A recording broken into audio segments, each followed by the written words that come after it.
Nasa kote ng mga tauhan ng Manila Police District ang umano'y mastermind sa pamamaril at pagpatay sa isang babae sa Santa Cruz, Maynila matapos ang sinagawang follow-up operation.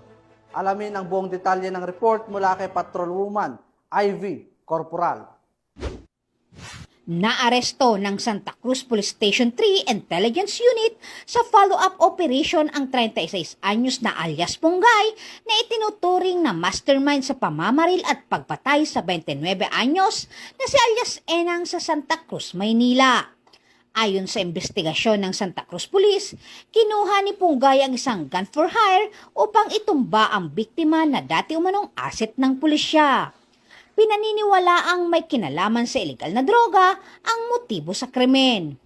Tukoy na rin ng pulisya ang gunman at iba pang kasabwat na kasalukuyang tinutugis.